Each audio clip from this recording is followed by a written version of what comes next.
Saludos Teco students.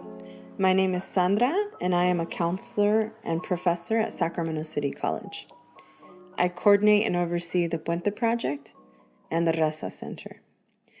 Today I will share with you some of my background, my degrees, where I went to school, and leave you with some Teco tips. I grew up with hardworking parents in Sacramento. My parents are from Sonora, Mexico. I am the firstborn in the United States. I am the oldest of 21 grandchildren, and I have a younger sister. My parents taught me the value of a side hustle. For them, it was construction jobs or helping to build fences. My mom would make wedding cakes and quinceañera cakes, and that's how she paid for some of our private school tuition. I took from that knowledge of a side hustle and the experience, and I too have a side hustle. Only mine is a private practice as a licensed marriage and family therapist. So I have expertise in the area of mental health, especially with youth and families. I grew up in the Del Paso Heights neighborhood of Sacramento, and Spanish is my first language. I actually remember being in first grade and a little bit beyond and not understanding anything that was said. It was confusing and stressful, but I acquired the English language as I went along, and perhaps like many of you listening today, am fully bilingual. I attended parochial or private schools growing up, K through 8th grade, and then again in high school. In high school, it was a very different experience. It was a predominantly white institution. It was a college preparatory for women.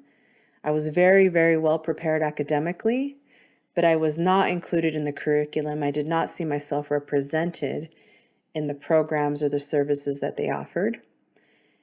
It also is one of the reasons why in my professional career, I have intentionally sought out programs and services that have Latino students at the forefront and infuse culture in the curriculum, like the Puente Project and the Raza Center.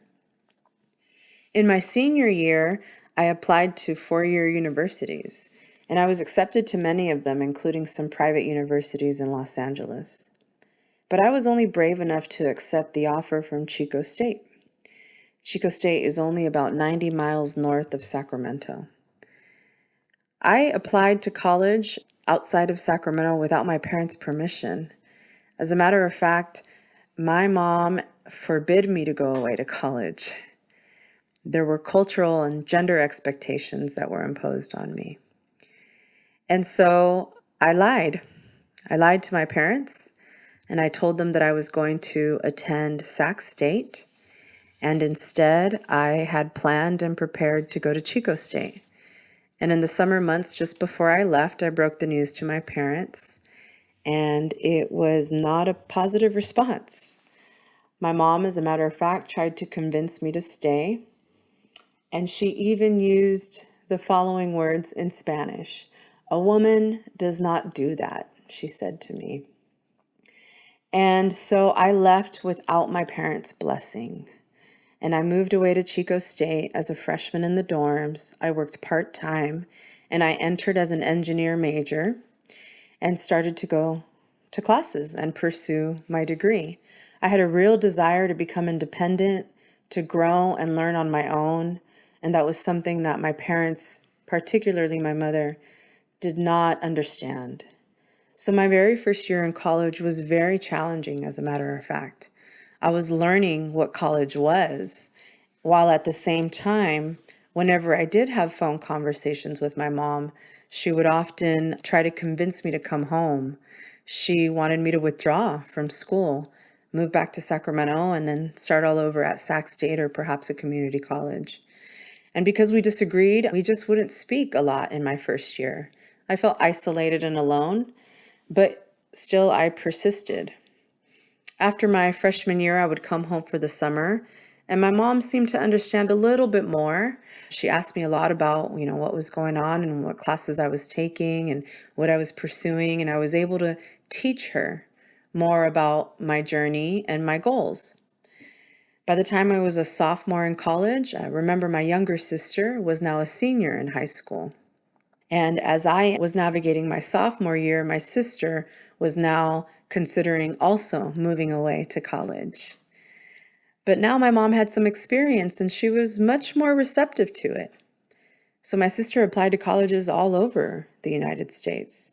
She got accepted to a university on the East Coast in Washington, D.C. She would move away to D.C. and later graduate from Georgetown University. Only she did so with my mother's support and understanding. And I only share that story about my younger sister because many of us, you included, will be the first in our family to break down barriers, different ones. For me, it was gender expectations and going away to college. For you, it might be different. I was also the first to apply to college. For you, it might be the same. As you go along, you'll find that the first ones have it a little bit harder because we are actively breaking down that barrier as we make room for the next one. In my case, my younger sister. I would go on and graduate from Chico State with a bachelor's degree in psychology and Spanish. In my second semester in college, I changed my major from engineering to psychology and Spanish, not because I didn't love math, but because I always wanted to be a counselor. I would complete that bachelor's degree with a minor in child development and a minor in Latin American studies. The minor in Latin American studies only came about because I was walking the hallways at Chico State one day and saw a flyer that said you could earn your Latin American studies minor by studying and traveling to Costa Rica for a semester. So I signed up and again prepared to leave the States and study in Costa Rica for 5 months. My parents did not approve of that decision either. And as I prepared to leave, both of my parents attempted to convince me to stay. I left anyways, and I would study a semester in Costa Rica, and it was a wonderful experience. I'm so glad that I took advantage of it. About a year and a half later, my younger sister would also apply to study abroad, and she moved and lived in Chile, where she studied economics for a semester. Another example of a time that I broke down a barrier to make way for the next. After I graduated from Chico State, I moved back to Sacramento. I was a social worker for a couple of years, and I quickly learned that in order to have the career I wanted, I needed a master's degree. I didn't know that before graduating with my bachelor's. I didn't know that a counselor career would require a master's degree. So thankfully, I had mentors now in my life, and they were helping me to navigate grad school. And I would apply and get accepted to the University of San Francisco, where I graduated with my master's degree in psychology with an emphasis in marriage and family therapy. I have that degree now, and after about 10 years in mental health, I transitioned over to higher education, where I've now been for 12 years serving as a counselor and professor. I'm going to leave you with this final tip. Study what you love. The career will come, I promise. Focus on studying what you love, and the career will come later. We promise you. At TECO, we can't wait to celebrate you and hear about your success.